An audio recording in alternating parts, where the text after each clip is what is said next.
Assalamualaikum warahmatullahi wabarakatuh. Bismillahirrahmanirrahim. Alhamdulillahirabbil alamin. Assalatu wassalamu ala asrofil anbiya'i wal mursalin wa ala alihi wa sahbihi ajma'in. Amma ba'du.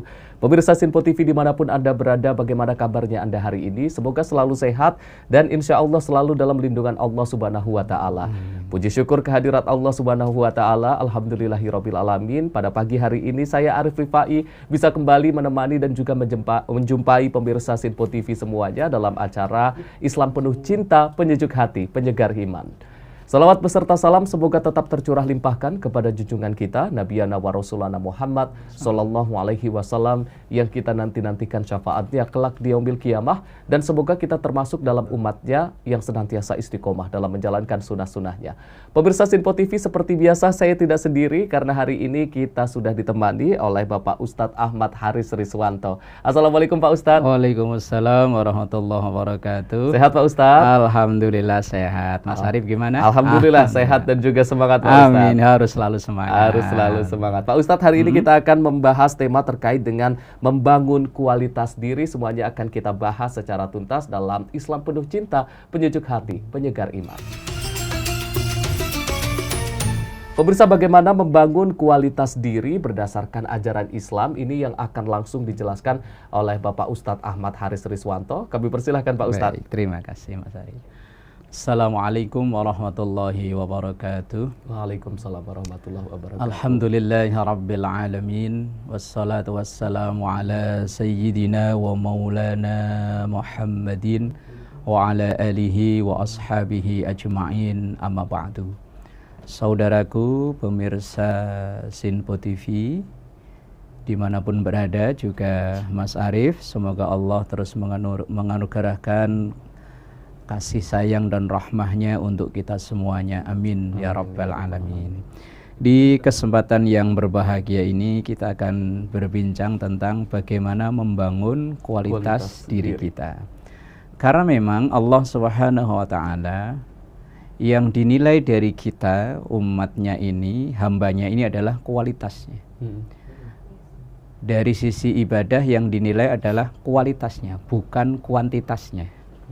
Maka ada ayat ini banyak dihafal oleh mayoritas umat Islam kita, yaitu alladzi khalaqal mauta wal hayata liyabluwakum ayyukum ahsanu amala. Dalam surah Al-Mulk atau surah Tabarak yang ayat yang kedua, alladzi ialah Allah khalaqal mauta yang menciptakan kematian, wal hayata dan kehidupan. Untuk apa? Liyabluwakum, untuk menguji, untuk menseleksi. Kalau bahasa ininya untuk mengaudisi. Ayyukum, siapakah di antara kalian, siapakah di antara kita semua ini sebagai peserta audisi, ahsanu amala, yang paling berkualitas amalnya. Artinya siapa pribadi atau diri yang paling berkualitas. Karena kita, apalagi kita umat Islam ini, umatnya Rasulullah itu dikaruniai umur yang tidak sepanjang umat-umat terdahulu. Rasulullah Shallallahu Alaihi Wasallam sampaikan dalam hadisnya, beliau katakan, umur ummati baina sittin wa sab'in. Umur umatku itu ya nggak jauh-jauh antara 60-70, ya sekitaran itu. Wong Rasulullah juga cuma 63 kan. Lah dari umur yang cuma sekitar antara 60, 70, 80 udah langka, 90 apalagi 100 apalagi mungkin sekarang ya ada, cuma entah di belahan bumi Indonesia mana yang ada. Maka kalau untuk bersaing kuantitas kita nggak akan bisa, karena kesempatan kita, waktu kita itu sempit dibanding dengan umat-umat terdahulu. Maka yang menjadi pertaruhannya dalam tanda kutip adalah kualitasnya. Maka liyabluwakum ayyukum ahsanu amala, untuk mengaudisi, untuk menguji mana yang paling berkualitas di antara kita semua ini. Lah sekarang kan yang jadi pertanyaan, untuk membangun kualitas diri ini bagaimana kan gitu ya. Biar umur yang cuma nggak panjang ini, kesempatan nggak lama ini, memperoleh hasil-hasil yang berkualitas. Walaupun sedikit, tapi kalau berkualitas itu jauh lebih dicintai oleh Allah daripada banyak hanya menang kuantitas tapi kualitasnya nggak ada. Ada seorang ulama namanya Al-Imam Abu Nasir Muhammad Ibrahim As-Samarqandi atau dikenal dengan Imam Abu Lais. Beliau punya karya namanya Tambihul Ghafilin, kitab Tambihul Ghafilin. Dalam kitab itu beliau mengutip nasihat dari para orang bijak untuk memperoleh sesuatu yang maksimal atau membangun kualitas diri, paling enggak dibutuhkan 4 hal ini. Semoga waktunya kita cukup ya untuk membicarakan 4 hal ini. Yang pertama, untuk membangun kualitas adalah al-ilmu qabla badaihi. Apapun aktivitas itu, apapun pekerjaan itu atau ibadah itu akan memperoleh hasil yang maksimal apabila dilandasi dengan ilmu pengetahuan yang cukup. Tentu Mas Arif di dunia yang sekarang ini kan tentu akan terus menambah ilmunya kan, agar kualitasnya makin naik. Bagaimana agar performanya makin naik, tentu ilmu yang sangat dibutuhkan. Dan Islam itu agama yang sangat konsen dengan ilmu, termasuk dengan bukti ketika Al-Quran ini turun, 5 ayat dalam surah Al-Alaq itu mengulang 2 kali lafaz Iqra, artinya bacalah. Lah membaca ini kan salah satu pintu masuk ke ilmu pengetahuan itu. Di ayat yang pertama, Iqra bismi rabbikal ladzi khalaq, khalaqal insana min alaq, Iqra wa rabbukal akram. Ayat pertama dan ayat yang ketiga, 5 ayat belum ada perintah sholat, zakat, puasa, haji. Yang diperintahkan adalah membaca. Secara tidak langsung, jadilah orang yang mempunyai ilmu pengetahuan atau orang yang berilmu. Pekerjaan apa saja, kalau dilandasi dengan ilmu yang memadai, maka hasilnya maksimal, termasuk ibadah. Dalam satu hadis Rasulullah Shallallahu Alaihi Wasallam juga sampaikan, al ibadatu bighairi ilmin mardudatun la tuqbalu. Ibadah yang tanpa dilandasi dengan ilmu maka akan tertolak. Ibadah bukan hanya sholat, zakat, enggak. Orang bekerja kayak Mas Arif ini juga ibadah. Lah, ibadah ini akan maksimal kalau dilandasi ilmu pengetahuan. Orang nggak mungkin bisa kayak Mas Arif misalnya berprofesi seperti ini kalau tidak dilandasi dengan ilmu pengetahuan. Hanya dilandasi dengan keberanian aja kan nggak mungkin kan. Nah, harus ada ilmu. Imam Asy-Syafi'i rahimahullah ta'ala dalam satu makalahnya beliau begini, man arada dunya fa'alihi bil ilmi. Orang yang ingin berjaya di dunianya, sukses dalam urusan keduniaannya, maka harus didasari dengan ilmu.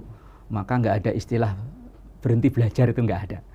Terus kita belajar terus. Kalau dalam Islam mengajarkan mulai dari turun bawayan sampai nanti masuk ke liang lahat kan. Nggak ada istilah berhenti untuk belajar. Terus kita memperbaiki kualitas diri kita dengan belajar itu. Kemudian waman aradal akhirah fa'alaihi bil ilmi. Orang yang pengen sukses akhiratnya ya tentu dengan ilmu. Waman aradahuma, dan pengen sukses dua-duanya ya juga dengan ilmu.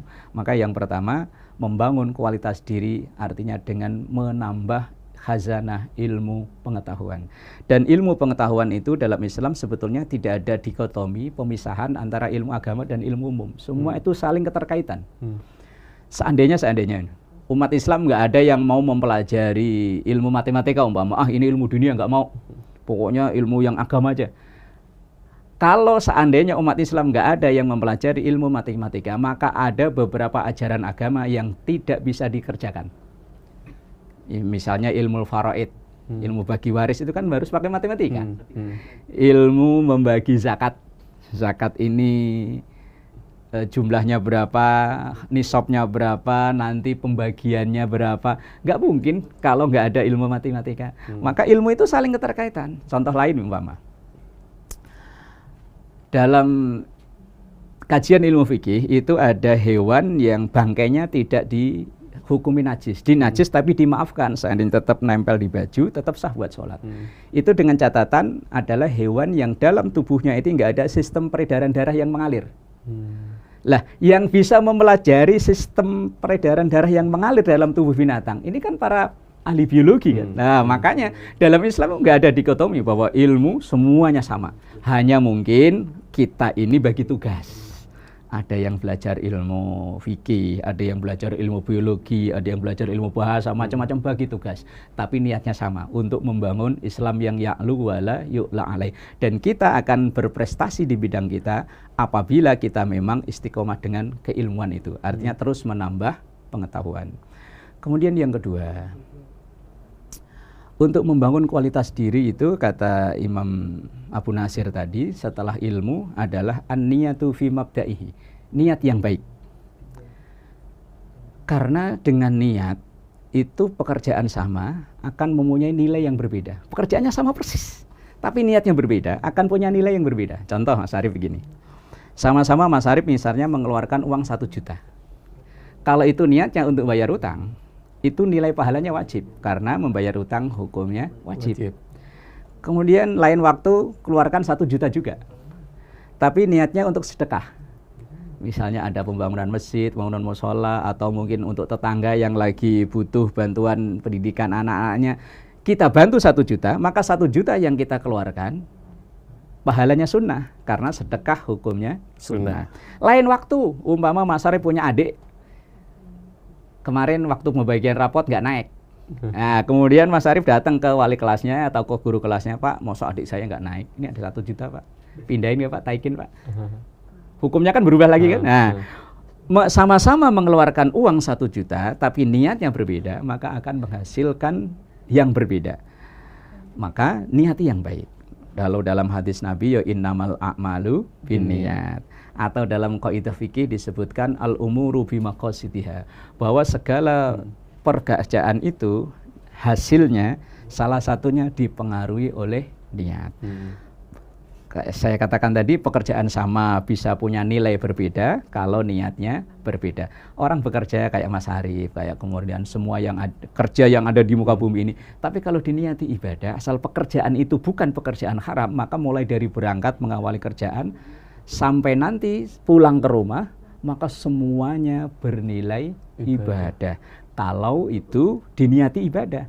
Makanya alangkah luar biasanya setiap aktivitas yang kita lakukan kita niatkan ibadah. Kita bekerja nyari rezeki yang halal, niatin ibadah. Kita belajar, niatin ibadah. Kita bersosialisasi dengan tangga, niatin ibadah. Insya Allah ada nilai pahala yang besar di hadapan Allah Subhanahu wa Ta'ala. Insya Allah nanti disambung di segmen berikutnya. Wallahu a'lam bishawab. Baik, Pak Ustadz, nanti kita akan lanjutkan lagi. Tadi baru berapa, Pak Ustadz? Baru 2. Baru 2, masih ada 2 lagi. Masih ada 2 lagi, kita akan sambung usai jeda pariwara. Pemirsa jangan kemana-mana, usai jeda kita akan kembali lagi. Tetaplah bersama kami di Islam Penuh Cinta, Penyejuk Hati, Penyegar Iman.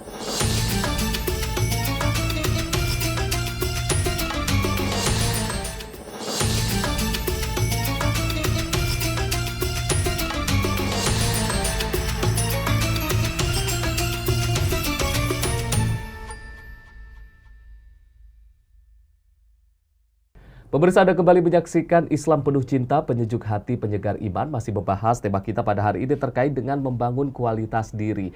Dan terkait dengan membangun kualitas diri ini, tadi Pak Ustadz baru menjelaskan 2 ya Pak Ustadz ya. Masih ada 2 lagi, kita akan lanjutkan lagi. Kami persilahkan Pak Ustadz. Baik. Saudaraku pemirsa Sinpo TV dimanapun berada, juga Mas Arief. Yang ketiga yang disampaikan oleh Al-Imam Abu Nasir untuk membangun kualitas diri adalah as-sabru fi wasatihi. Sabar dalam ketika di tengah-tengah menjalani aktivitas tersebut. Aktivitas apa saja itu sabar mutlak dibutuhkan. Jangankan kita kerja yang mungkin butuh waktu mungkin 8 jam ya, apa 7 jam? 8 jam. Kemudian 5 hari dalam seminggu ya, dalam sebulan, terus butuh waktu yang panjang. Aktivitas yang cuma sebentar aja, sholat. Kita kalau sholat paling banter kan 5 menit ya, 5 menit lah. 5 menit aja itu butuh sabar kok. Kalau nggak sabar itu orang pengen buru-buru selesai sehingga tumak ninah nggak terbaca, bacaan-bacaan yang wajib, yang sunnah kadang sampai terloncat-loncati atau bahkan tertinggal. Lah ini kan mutlak sangat dibutuhkan. Sesuatu yang durasinya paling 5 menit aja butuh sabar. Apalagi pekerjaan yang seorang suami, pekerjaannya itu kan sepanjang sampai nanti sudah tidak mampu bekerja lagi kan. Kalau ibarat dia di instansi pemerintah ya mungkin sampai usia 50 sekian, atau di perusahaan ya sampai usia sekian, dia menjalani itu tantangan pasti ada. Dari internal diri sendiri kadang ada rasa malas, kadang dari lingkungan tempat kerja kadang yang ada aja yang membuat kita jadi malas ya. Maka kesabaran itu mutlak dibutuhkan. Dan ibadah terpanjang bagi kita seorang suami kan mencari nafkah itu. Dan juga ibadah terpanjang, apalagi nanti suatu saat nanti Mas Arief sudah ketemu jodohnya kan. Ibadah terpanjang itu ya mengajak, membimbing bersama istri dan anak untuk terus di jalan yang diridhai oleh Allah untuk mencapai ridhonya Allah bersama-sama di dunia dan sampai nanti di akhirat. Itu ibadah yang terpanjang, Mas Arief. Maka kalau ibadah yang durasi waktunya panjang begini, kalau nggak sabar, betapa banyak kita lihat di media itu awalnya luar biasa tapi hanya seumur jagung akhirnya bubar. Karena nggak sabar, pihak suami nggak sabar, pihak istri nggak sabar, apalagi nanti sudah punya anak, kesabaran itu ekstra sangat dibutuhkan. Para nabi dan rasul, Rasulullah itu pribadi yang sangat sabar. Walaupun disakiti kayak apa, beliau nggak pernah terpikir untuk membalas. Bahkan beliau membalas dengan doa kan. Ketika beliau hijrah ke Taif, kemudian dilempari batu sampai sebagian tubuh beliau ini berdarah. Doa yang beliau baca, Allahumma hdi qaumi fa innahum la ya'lamun. Ya Allah, berikanlah hidayah kepadaku. Berikan hidayah kepada kaumku, mereka berbuat seperti ini karena mereka tidak tahu. Nabiullah Nuh alaihissalam, masa dakwahnya kurang 950 tahun loh Mas Arief. Kalau 1000 tahun. 950 tahun. 950 tahun itu kalau orang sekarang bisa berapa ganti generasi itu. Udah sekian tahun yang ikut cuma 80 orang, itu pun nggak termasuk anaknya. Betapa sabarnya Nabiullah Nuh. Tapi namanya manusia ada titik jenuh mungkin ya. Dari sisi kemanusiaannya akhirnya kesabaran Nabiullah Nuh habis. Akhirnya ya umatnya ditenggelamkan oleh banjir termasuk anaknya itu sendiri. Itu betapa sabarnya. Dan para nabi dan rasul itu didesain oleh Allah sebagai role model untuk membangun pribadi-pribadi yang sabar. Untuk memperoleh kualitas dalam hal apapun kita butuh sabar. Dulu mungkin waktu masih kuliah, masih sekolah, mungkin kalau ngelihat teman pada nongkrong, kalau nggak sabar-sabar bertahan belajar, pengen ikut nongkrong. Ya akhirnya kita alhamdulillah umpama lulus sesuai target waktu, teman-teman ya karena nggak sabar tadi. Pengennya ada yang pengen cepat kelar sehingga tugas akhirnya copy paste, nggak sabar namanya. Lah orang yang pengen sukses harus sabar dalam menjalani step by step, langkah demi langkah perjalanan hidupnya itu. Itu yang ketiga. Yang keempat, al-ikhlasu inda firaghihi. Ikhlas ketika selesai melaksanakan pekerjaan itu. Quran bilang wa ma umiru illa liya'budullaha mukhlishina lahuddina hunafa, bahwa tidak diperintahkan untuk menjalani semua pengabdian itu kecuali didasari dengan keikhlasan. Nah, ikhlas ini merupakan salah satu faktor penentu kualitas ibadah kita. Maka dulu pernah kita dengar ada jargon itu kerja cerdas, apalagi kerja ikhlas, kerja tuntas ya. Ini kalau dimaknai luar biasa. Kerja cerdas artinya kerja yang didasari dengan ilmu. Kerja tuntas ya akhirnya ya memang kerjanya ini dikerjakan nggak setengah-setengah. Kerja ikhlas ya memang menjalani ini lillahi ta'ala. Dipuji orang ya nggak apa-apa, nggak apa-apa, wong saya kerja ini bukan karena pujian itu. Nah, sehingga ketika 4 ini bisa kita padukan, ilmu terus kita tambah, niat yang baik, sabar ketika menjalani aktivitas itu, kemudian ikhlas setelahnya, insya Allah kita ini menjadi pribadi-pribadi yang kualitas. Sehingga audisi yang kita ikuti ini, liyabluwakum ayyukum ahsanu amala, insya Allah kita jadi pemenangnya. Kira-kira begitu Pak Syarif. Baik Pak Ustadz, itu tadi terkait dengan meningkatkan kualitas diri Pak Ustadz. Mungkin semua orang kan berlomba-lomba untuk meningkatkan kualitas diri. Namun mungkin ada juga ujiannya Pak Ustadz. Ketika mungkin sudah merasa kualitas dirinya ini baik, ini ujiannya adalah terkait dengan kesombongan.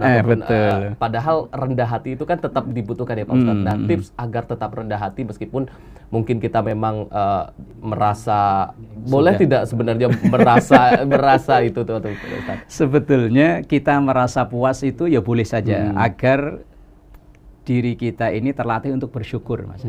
Tapi sebaliknya kita merasa nggak puas juga boleh saja untuk memacu semangat untuk terus melakukan perbaikan. Karena kadang kalau orang udah merasa puas jeleknya kadang ya udah dah sini aja lah. Padahal di belakang kita ini orang tancap gaspol bahasanya ya, untuk terus berpacu dengan kualitas itu.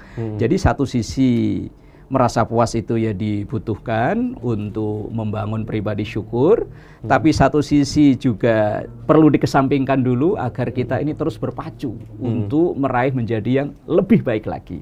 Lah, cuman kadang penyakitnya kan tadi Mas Arif bilang, ketika orang sudah merasa ada capaian tertentu, biasanya ya timbul akunya, egonya. Ini loh aku, contoh loh. Aku loh yang dulu teman-temanku kuliah pada ini, saya nih loh. Kadang memang begitu, itu manusiawi sebetulnya sih. Cuma begini, kalau itu menghinggapi dalam diri kita, lama-lama akan jadi penyakit. Yang rusak sesuatu yang kita bangun bertahun-tahun itu akan rusak dengan itu dulu. Ini loh aku, kan timbul kesombongan. Lah kalau ini loh aku, itu kan karakter iblis yang dulu ketika diperintahkan untuk menghormati Nabi Adam, ini kan ibarat senior sama junior. Iblis itu senior, merasa udah puas karena dia ada duluan keilmuannya. Begitu ada orang baru yang ternyata nyalip dia, lah dia kan disuruh untuk ngakui kekalahan, kan nggak mau. Lah akhirnya iblis ya ana khairum minhu khalaqtani min nar wa khalaqtahu min tin. Saya lebih berprestasi kok dari Nabi Adam, mengapain? Lah kalau itu ada dalam diri kita, berarti kan iblis itu secara tidak langsung sifatnya kita tiru. Lah untuk menekan itu bagaimana? Walaupun kita udah berada di titik yang mungkin memuaskan, tapi tetap rendah hati, tidak sombong. Jadi satu, bahwa kita berada di titik yang memuaskan itu, mindset kita ini tidak lama kok. Ini tidak lama. Bahwa saya berada di titik ini pun titipan. Sewaktu-waktu yang nitip mau ngambil, nggak perlu hitungan bulan, nggak perlu hitungan minggu, hari itu juga bisa diambil. Kemudian kita terapkan dalam mindset kita bahwa orang yang jauh lebih di atas saya lebih banyak. Sehingga kalau itu bisa kita mindsetkan dalam otak dan dalam diri kita, dalam hati kita, insya Allah merasa saya paling, saya super, saya itu jauh dari kita. Tapi kalau tadi itu kayaknya cuma saya, nah ini bahaya. Jadi merasalah bahwa ini titipan, bahwa merasa inilah tidak lama dan masih banyak orang yang nyatanya jauh di atas saya. Maka kalau itu yang ada dalam diri kita, insya Allah walaupun kita berada di titik yang benar-benar itu capaian yang ingin kita raih, insya Allah jauh dari sifat sombong. Padahal kita semua tahu kesombongan itu yang akan menghancurkan. Orang yang sudah merasa dirinya tinggi, maka nggak lama dia akan jatuh ke titik yang paling bawah. Orang-orang yang sholatnya bagus, sujudnya bagus, ini kepala kan anggota yang paling kita muliakan. Tapi ketika sujud, kita letakkan sejajar dengan dengkul, sejajar dengan lutut, karena itu adalah ajaran buat kita. Walaupun kita berada di titik yang memuaskan, jangan lupa bahwa nanti kita akan turun seperti dengkul, jangan lupa bahwa kita nanti akan turun paling bawah seperti telapak kaki. Sehingga kalau itu insya Allah jauh dari sifat sombong. Memang sombong itu ya karena ada kelebihan. Kelebihan ilmu, kelebihan fisik, kelebihan karir, kalau ekonomi bisa jadi. Tapi yang paling berbahaya malah nggak ada ilmu, nggak ada sombong, kebangetan ya. Itu. Jadi untuk menghilangkan rasa takabur, rasa sombong karena capaian-capaian yang sudah kita raih, maka tanamkan dalam diri kita, ini adalah titipan, ini nggak lama dan masih banyak yang lebih daripada kita. Wallahu a'lam bishawab. Baik, terima kasih Pak Ustadz sudah menjelaskan terkait dengan bagaimana meningkatkan kualitas diri, dan mudah-mudahan kita semua, saya pribadi dan juga pemirsa di rumah, sama-sama kita terus meningkatkan dan juga membangun kualitas diri baik dari segi profesional maupun yang paling penting adalah meningkatkan kualitas diri dari segi ibadahnya. Sekali lagi terima kasih Pak Ustadz. Terima kasih juga untuk pemirsa Sinpo TV yang sudah menyaksikan kami dari awal hingga akhir. Jangan lupa terus saksikan Islam Penuh Cinta setiap hari jam 4:30 pagi hanya di Sinpo TV. Saya Arif Rifai mewakili seluruh kru yang bertugas. Mohon maaf apabila ada kesalahan. Billahi taufik wal hidayah. Wassalamualaikum warahmatullahi wabarakatuh. Nastaghfirullahaladzim laqal ma'bud ya dzal jalali wal ikram. Bismillahirrahmanirrahim. Alhamdulillahi rabbil alamin. Allahumma salli ala sayyidina Muhammad wa ala ali sayyidina Muhammad. Allahumma ij'alna auladana wa ahlana wa dhurriyyatana min ahlil ilmi wa ahlil khair wa ahlil Qur'an. ولا تجعلنا وإياه من أهل الشر والضير والإسيان. ربنا هب لنا من أزواجنا وذرياتنا قرة أعين واجعلنا للمتقين إماما. ربنا تقبل منا إنك أنت السميع العليم وتب علينا إنك أنت التواب الرحيم. ربنا آتنا في الدنيا حسنة وفي الآخرة حسنة وقنا عذاب النار. والحمد لله رب العالمين. والسلام عليكم ورحمة الله وبركاته. Waalaikumsalam.